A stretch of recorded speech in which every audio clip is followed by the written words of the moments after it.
안녕하세요. 대단히 반갑습니다. 안과 겉 알베르 까미.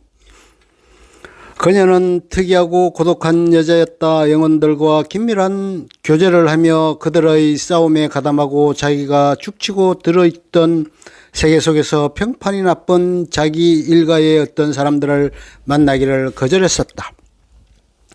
자기 언니에게서 적은 유산이 그 여자의 몫으로 돌아왔었다. 만년에 굴러던 이 5,000프랑은 저기 주체하기가 어려웠다. 그 돈을 투자할 필요가 있었다. 누구나 대체로 거대한 재산은 이용할 줄 알지만 재산이 적은 것일 때에는 오히려 곤란해하는 것이다.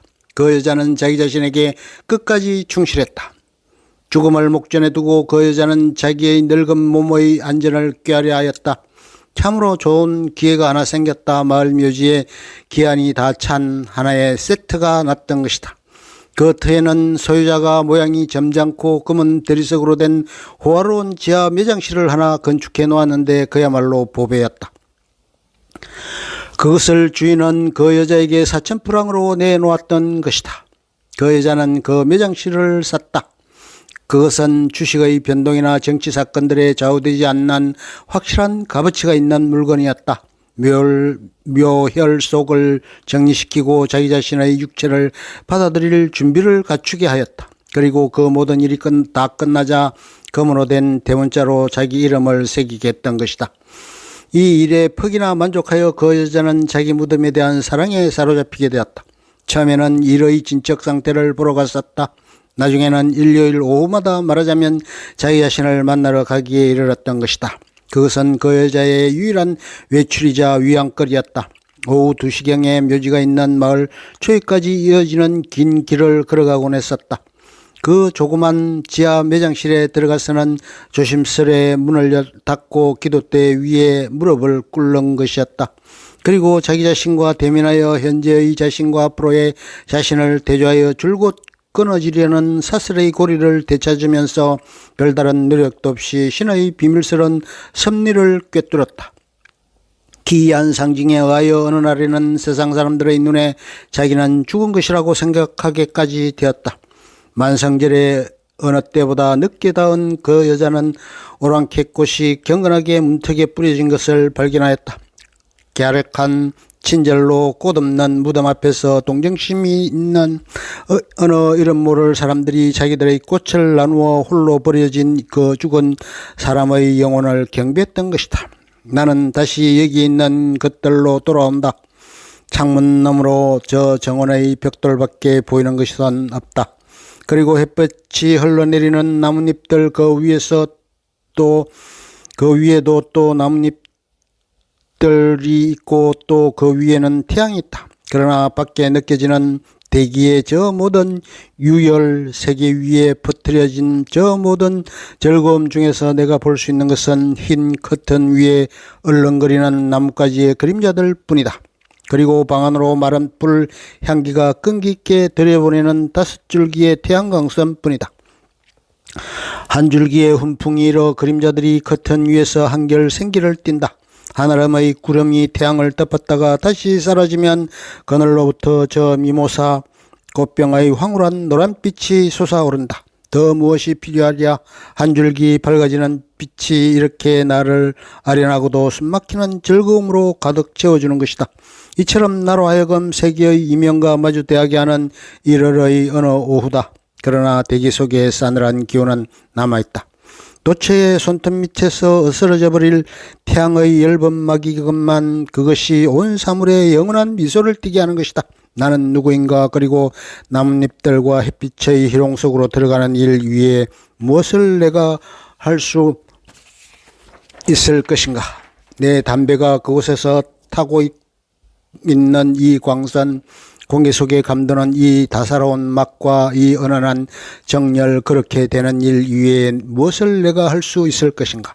나 자신을 포착하려고 하면 그것은 이 빛 속에서다.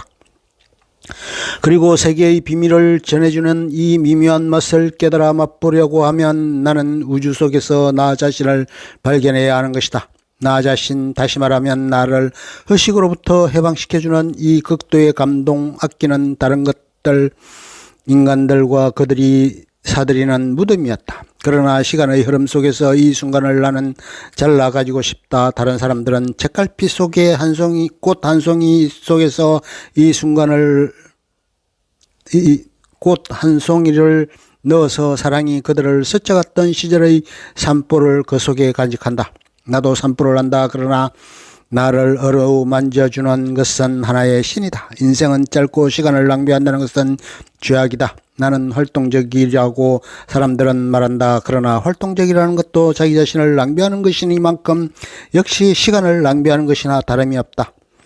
오늘은 활동을 정지하고 나의 마음은 자기 자신을 맞으러 간다. 아직도 불안이 나를 움켜잡는다면 그것은 잡히지 않는 순간이 내 손가락 사이로 마치 수원 방울처럼 미끄러져 나가는 것을 내가 느끼기 때문이다. 세계의 등을 돌리고자 하는 사람들은 내버려 두자. 나에게는 불만이 없다. 왜냐하면 내가 탄생하는 것을 나는 바라보기 때문이다. 이 시간에는 모든 나의 왕국이 이 세계 속에 속한다. 이 태양과 이 응달들 대미남을 부어주고 있는 이 창가에 모든 것이 다 씌어져 있으니 무엇이 죽어가고 있는지 어떤지, 그리고 사람들이 괴로움에 시달리고 있는지 어떤지 자문해 볼 필요가 있는 것인가. 중요한 것은 인간적으로 단순히 되는 일이라고 나는 말할 수 있고, 또 후회라도 나는 그렇게 말할 것이다. 아니다. 중요한 것은 진실하게 되는 것이다.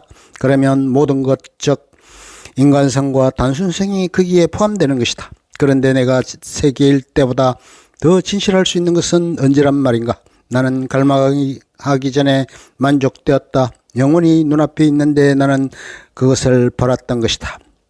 지금 내가 바라는 것은 이미 행복하게 되는 것이 아니다. 다만 의식을 갖기를 나는 바랄 뿐이다.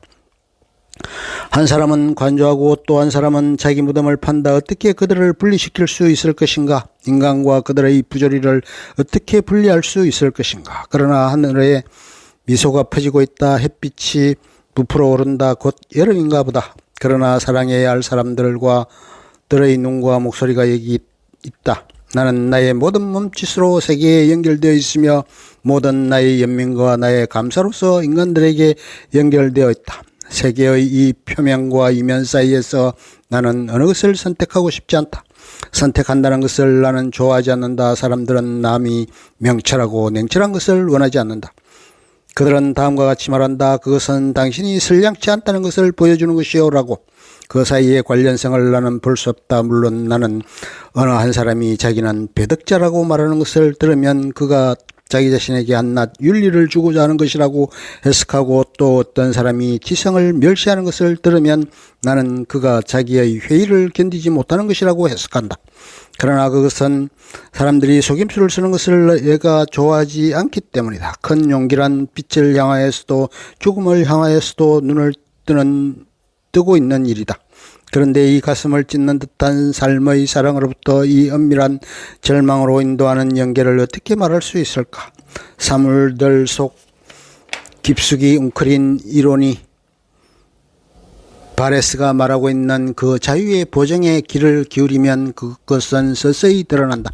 조그맣고 맑은 눈을 깜빡이며 그 이론인은 그래도 살아야 합니다라고 하고 말하는 것이다. 많은 탐구에도 불구하고 나의 지식은 이에 그친다. 그래도 나의 생각이 옳다고 확신할 수는 없다. 그러나 사람들이 그 내력을 나에게 이야기해 준 그 여자를 생각하면 그것은 중요한 일이 아니다. 그 여자는 죽으려는 것이었고, 그 여자가 살아있는 동안에 그 여자에 따른 무덤에 알맞은 옷을 그 여자에게 입혔었다. 사실 사지가 굳어지기 전에 그렇게 하는 것이 더 쉬운 모양이다. 그러나 서두르는 사람들 사이에서 우리가 살고 있다는 것은 아무래도 이상한 일이다. 이희영, 까미 번역에서 옮김.